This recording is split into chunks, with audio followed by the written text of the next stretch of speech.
bicarain aja. Oke, kembali lagi teman-teman, sahabat SWI di podcast SWI Bicarain. Terus keriting tuh aku, udah keriting ya. Masih kalau kita lanjut lagi. Tadi kita bicara seputar attitude. Attitude udah dapet, karya udah punya, skill juga udah punya. Dalam satu paket. Waktunya untuk maju ke label rekaman. Jadi kalau nggak salah dulu Mas Eko juga sudah pernah terjun ke dunia label rekaman, Mas. Itu boleh di-share, Mas, sebenarnya untuk label rekaman Mas ini ya. Ini gimana sih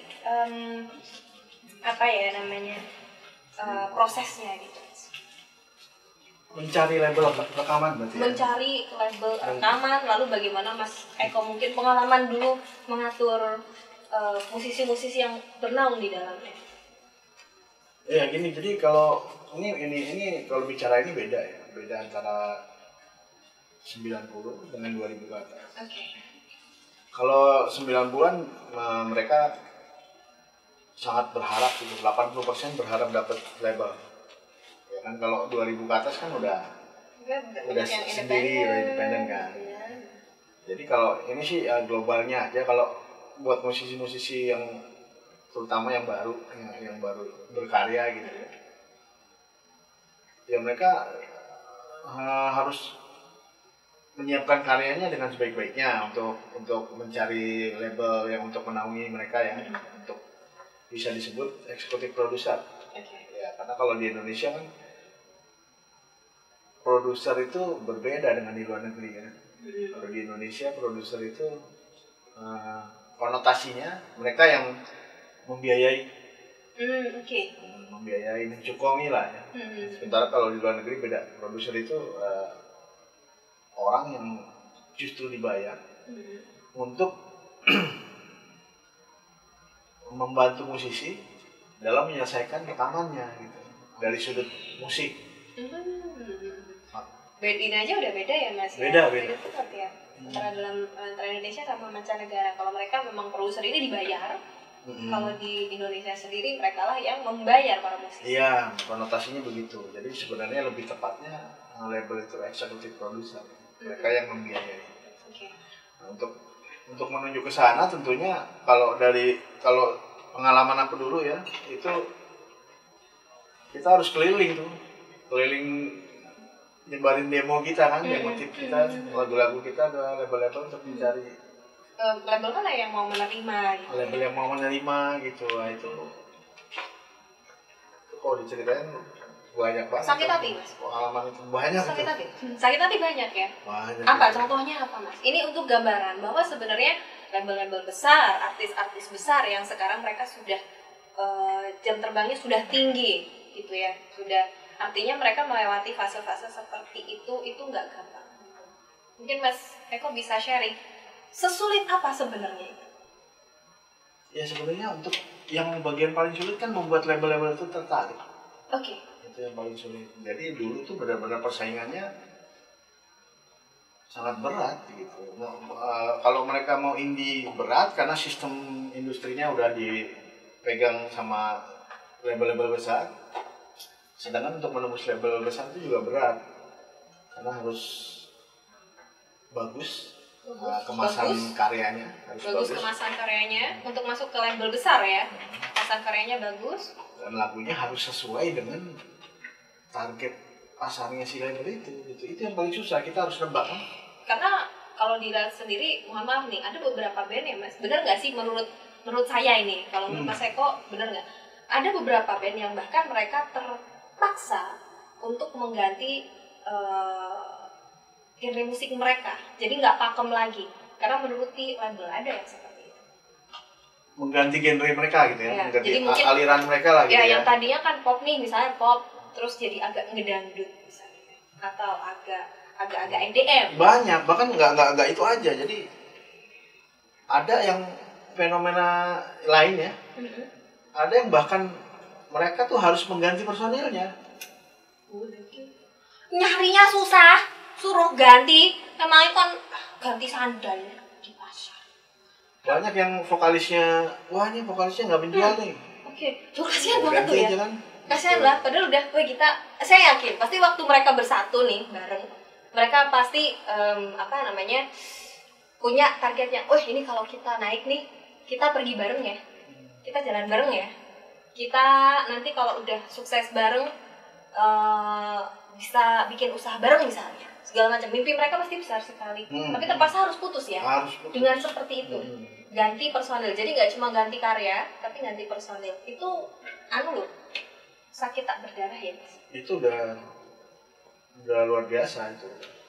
Kebangetan ya. Karena perjuangannya mereka kan, nyarinya mereka di belakang sebelum masuk label susah ya. Makanya akhirnya banyak musisi yang oportunis ya gara-gara itu kan. Akhirnya mereka mau rekaman, mau terkenal, mau dipegang label besar apa enggak. Kalau mau ya mereka ganti. Oke. Apa yang diminta sama label gitu ya harus dilakukan. Apa yang diminta? Yang paling ekstrim selain ganti personil biasanya apa? Itu udah ekstrim. Iya, paling ekstrim. Ganti personil. Ganti warna musik tuh ekstrim banget itu. Oke. Itu kalau orang idealis sudah wes lah. Iya. Udahlah gitu. Tak berdarah tadi udah tuh lukanya udah. Itu menangis, kalau kata Audi, menangis semalam. Dikali 7 hari. 7 hari nangis. Bisa lebih ya Mas. Apalagi kalau ingat perjuangannya. Karena ada kan band-band yang dulu waktu cerita nih, kalau misalnya lagi wawancara band, pasti ditanyain berdirinya kapan. Pasti kan ada tuh ceritanya, dulu tuh ketemu sama si A sama si B awalnya.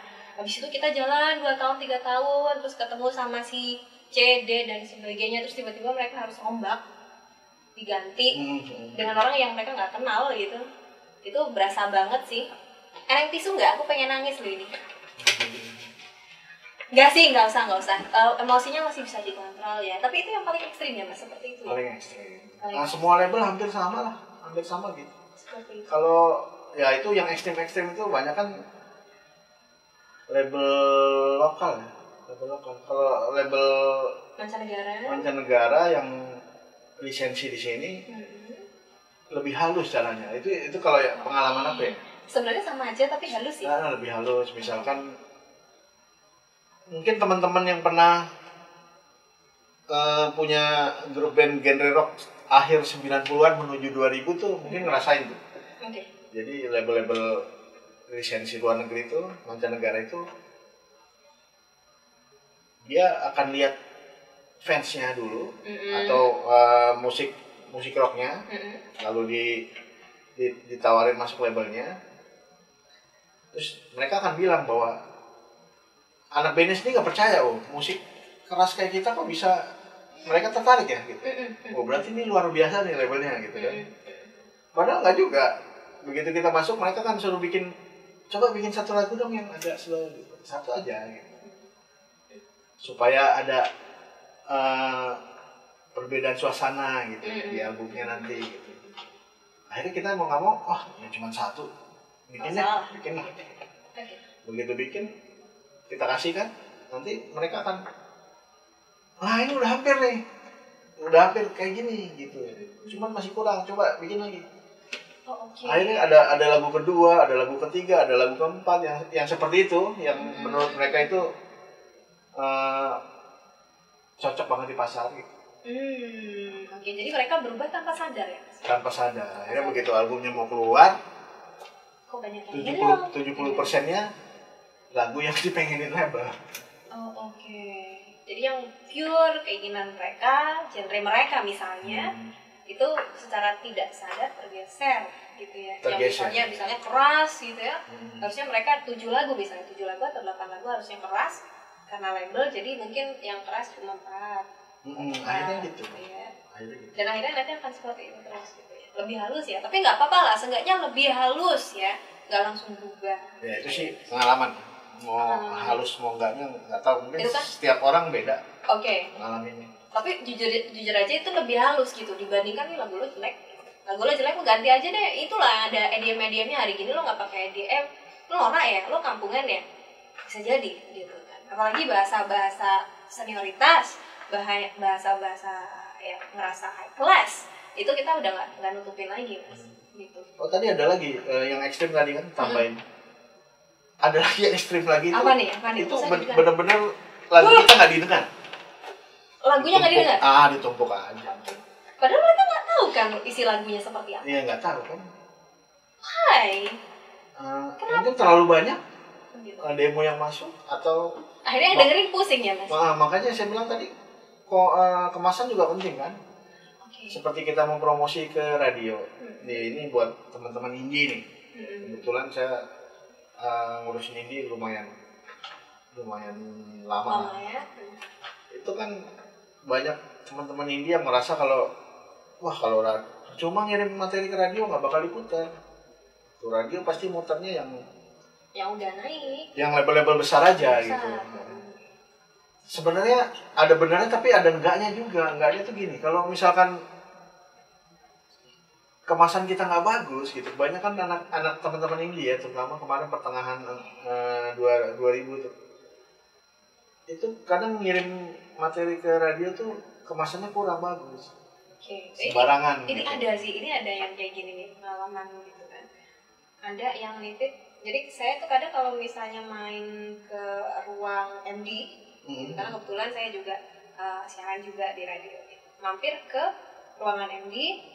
Kalau dulu itu kan masih fisik ya Mas. Fisik. Kalau sekarang digital, minta email dong, gitu ya. Kalau dulu masih fisik, itu kadang saya ngeliat printnya dengan kertas HVS biasa dengan foto mereka. Ya nggak bisa nyalain juga, karena mereka kan membuat karya itu juga dari hasil mereka sendiri gitu ya. Artinya ya seadanya itu mereka hanya ingin berusaha gitu ya. Itu saya hargain juga gitu. Tapi itu ternyata mempengaruhi banget ya. Pengaruh banget itu. Kita nggak usah MD radio atau penyiar. Kita aja kalau dikasih ini. Apa sih ini? Kita aja deh. Itu akhirnya kan nggak didengar kan. Kemasannya nggak bagus gitu kan. Printannya tadi, kertasnya. Itu terus nggak jelas juga. Artworknya gitu. Ya, akhirnya nggak didengar juga. Padahal aku kan sering bawa musisi, grup band atau solois itu visit radio ya, Jawa, Bali, Sumatera gitu sering. Nah terakhir itu 2015 kemarin atau 2014 itu, apa 2016 itu sempat bawa, kondisinya udah berbeda. Jadi radio-radio di daerah tuh malah nggak punya materi lagu-lagu rock yang sekarang gitu. Jadi banyak teman-teman musisi rock itu yang masih di genre rock itu enggak, dia merilis aja lagunya tapi nggak ngirim materinya ke radio gitu. Untuk daerah ya seperti itu ya. Di daerah itu kekurangan. Padahal di daerah itu hampir seluruh radio udah punya acara khusus indie. Nah dulu kan nggak ada acara kayak gitu, itu hanya radio-radio tertentu ya. Nah sekarang hampir radio-radio gede di daerah itu juga punya acara indie. Dan mereka kekurangan nih. Dan mereka kekurangan materi. Dengan ini masalahnya adalah karena mereka hanya merilis tapi nggak dikirim. Nggak mengirim ke radio. Kenapa? Ini kenapa? Karena takut nggak diputar? Mungkin itu ada juga, tapi sudah sedikit sih kalau tahun-tahun sekarang. Mungkin lebih ke ketidaktahuan mereka cara mengirim atau tujuan yang mau mereka kirim gitu. Atau bahkan mereka nggak mikirin ada radio sama sekali, dipikirnya udah karya aja. Dipikirnya udah radio udah nggak ini. Padahal tetap aja walaupun begitu radio tetap ada yang muter gitu ya, terutama di daerah lo banyak loh yang muter. Di daerah acara rock night tuh masih banyak ya. Dan mereka masih muter lagu-lagu rock yang lama. Sementara grup-grup yang baru, yang rilis baru mereka nggak punya materi. Itu survei apa ya yang terakhir kemarin? Terakhir kemarin baru, belum lama ya dilakukan gitu ya. Ini berarti membuktikan bahwa rilisan secara fisik itu penting. Kalau menurut aku pribadi rilisan fisik itu sesuatu yang wajib. Berarti penting banget. Walaupun nggak begitu banyak ya, tapi harus ada ya. Harus ada, karena bedanya banyak banget. Oke. Kalau rilisan fisik itu ya, ini yang beda yang sangat mencolok. Kayak kita masih ingat tahun 80, tahun 90 band apa yang ngeluarin album apa, tim kreatif di belakangnya siapa, studionya di mana, kita masih tahu karena di cover itu selalu ada liriknya, ada tim kreatifnya, ada eksekutif produser dan lain-lain tim kreatif. Kalau sekarang secara digital kan nggak ada, artworknya kayak gitu udah nggak ada. Gitu. Hanya rilis saja. Ya hanya rilis, itu pun kadang-kadang rilisnya juga ya teman-teman media mungkin ngerasain lah rilisnya, waduh ini rilis kok gini banget. Jadi gitu. Teman-teman media yang mau curhat boleh loh. Coba catat nanti yang udah jadi bintang tamu dari teman-teman media curhat juga nggak apa-apa loh. Ini kan bukan TV, podcast. Gak apa-apa ya mas, karena kan memang banyak mungkin ada teman-teman media yang udah rilis doang, rilis aja, nggak dilihat dari siapa sih yang nyiptain lagunya misalnya, atau lebih rinci dari apalagi album ya. Kalau single masih mending ya mas ya. Iya. Kalau single masih mending. Rilis aja kadang-kadang kan nggak standar media. Gitu. Yang standar itu seperti apa mas, jabarkan? Iya, kadang rilisnya cuma 1 paragraf. Dua paragraf. Kalau 1 paragraf itu niat apa enggak bikin rilis? Ayo, 2 paragraf. Iya. Mungkin dia masih kuat kopinya, nggak apa-apa. Walaupun dia ngantuk masih minum kopi. Kadang-kadang lebih ke profil. Ke profil aja. Bukan. Itu kok kayak kurikulum vitae. Itu iya. mau ngerilis lagu karya apa mau ngelamar kerja? Makanya. Iya mas ya. Iya. Kan tadi profil. Namanya ya kan, hobinya mancing, gitu ya. Ya. Banyak yang seperti itu. Sebenarnya yang standar itu ya seperti apa sebenarnya? Ya standar sebenarnya ya dijelasin. Profil ada. Profil pasti ada. Terus penjelasan tentang karya mereka ini apa sih? Gitu. Filosofinya. Maksudnya apa? Tujuannya apa? Gitu. Filosofi tadi benar.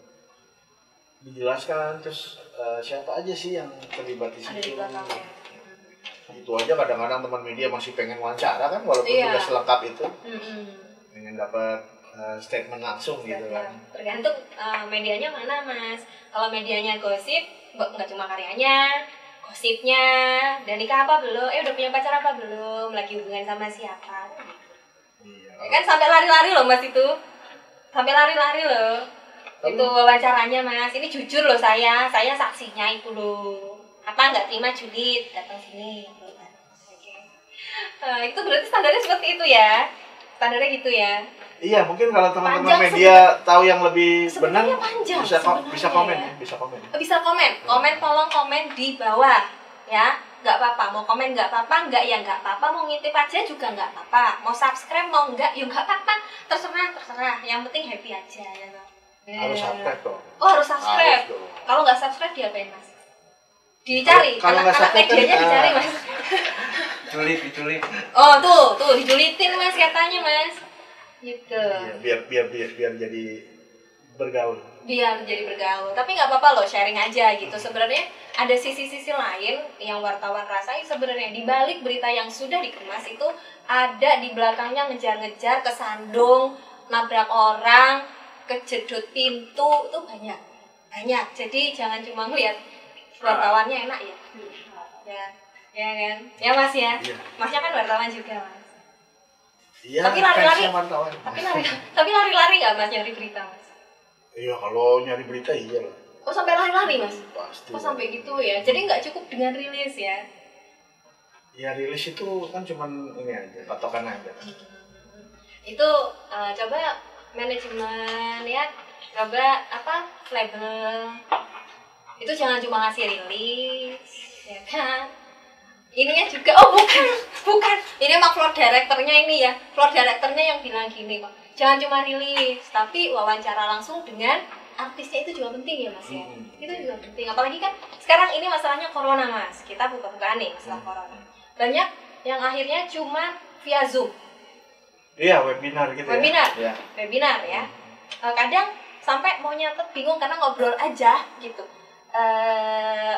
Kayaknya nggak ada yang namanya eksklusifnya itu kayaknya kurang. Karena untuk bertanya nggak terbatas ya, beda kalau misalnya ketemu langsung gitu. Jadi kalau dari sisi wartawannya mas, kalau mas Eko sendiri, seefisien apa webinar? Ya kalau untuk mengatasi pandemi ya sangat efisien webinar gitu. Tapi cukup nggak untuk menulis berita secara lebih? Ya kadang-kadang bener nggak cukup. Nggak cukup. Kadang-kadang nggak eksklusif kan, cuma ngobrol aja. Karena nggak bisa langsung nanya ya, atau nggak langsung nanyanya kan dibatasin. Nanya dibatasin, karena nggak bisa. Sementara selama ini kalau misalnya kita liputan itu yang nanya bisa banyak banget. Bisa, gitu ya, bisa banyak banget, dan pertanyaannya bisa yang tadinya karir tiba-tiba ke pribadi segala macam. Iya, sekarang kan juga banyak narasumber yang sensi. Iya kan? Dia mungkin bulanan Mas, belum emosian lah gitu. Emosian. Kalau ditanya emosi ya kan. Iya. Terus jadi viral ya Mas ya? Jadi berita lagi ya Mas ya? Emosi aja, cukup emosi lalu ada viral. Buktikan. Gitu ya. Jadi rilis itu penting. Bentuk secara fisik itu juga penting. Fisik ya. Fisik juga penting. Fisik itu kan kalau musisi benar itu menurut aku itu apa ya, monumen, penghargaan luar biasa buat musisi. Kalau fisiknya dimiliki sama penggemar musik, nggak cuma digital. Kalau sekarang main digital dibilang lebih gampang juga kan enggak. Sekarang kalau kita dengerin, sekarang semua ada di platform gitu. Digital platform ya, di Spotify ada gitu. Orang Indonesia yang mau mendaftar secara berbayar di Spotify juga belum banyak. Ya, apalagi yang mau gratis ya. Iya, apalagi yang mau mendownload berbayar itu juga belum banyak. Karena masih banyak juga yang bisa memunculkan gratis. Download secara gratis Mas. Itu jadi kan agak mikir ya. Download gratis udah berkurang sih sebenarnya. Udah banyak di blog atau di blog. Ya. Udah banyak di blog. Cuman kadang kita mau promo nih, terutama single A kita nih. Kita kasih linknya ke media sosial, ke Facebook, Instagram. Ini kita nih, link kita nih, dengerin kita di Spotify. Kalau kita belum berbayar Spotify, nggak bisa. Kita kan di random, kita nggak bisa dengerin langsung kan. Kecuali kita udah berbayar, sama aja. Jadi sama susahnya sama fisik, tapi impactnya kan lebih luas fisik. Digital kita juga nggak bisa nyimpan lagunya di mana, di handphone.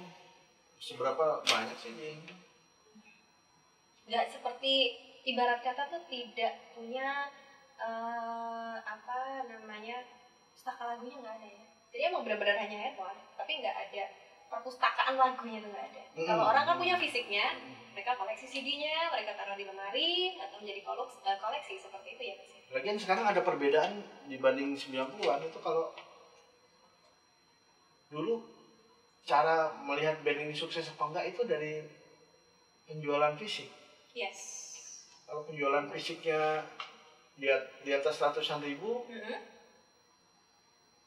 event organize juga bikin mengundang mereka untuk manggung, itu juga yakin ini banyak fansnya. Dan benar, begitu mereka manggung, mereka punya CD fisik yang laku ratusan ribu, yang nonton benar-benar banyak gitu. Karena memang dari fisik itu bisa kelihatan ya Mas, mereka yang benar-benar suka fans ya, suka banget sama karya tersebut ya. Nah, dan benar-benar nunggu band ini konser gitu. Ini kelihatan banget nih, sharing sedikit, K-pop masih menerapkan itu. Masih. Karena mereka itu biasanya sebelum mereka launching, mereka bahkan sudah membuat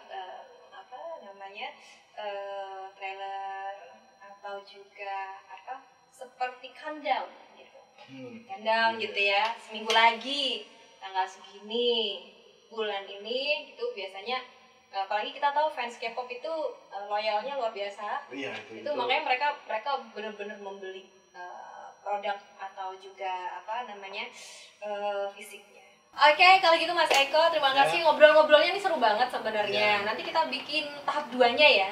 Episode 2-nya boleh ya, kita ngobrol-ngobrol lebih seru lagi. Kita udah ngobrolin seputar wartawan, seputar karya musik, anak band, udah semuanya. Tapi nanti kita bakalan lanjut lagi, makanya jangan lupa subscribe ya. Subscribe nih podcast kita. Dan jangan lupa like, comment, and share. nek ora gelem ya wis sak karepmu lah, ora apa-apa lah, sing penting nonton ya toh. Kalau gitu Mas Eko terima kasih. Terima kasih. Tetap sehat dan teman-teman sampai jumpa lagi di podcast SWI bicarain aja. Oke.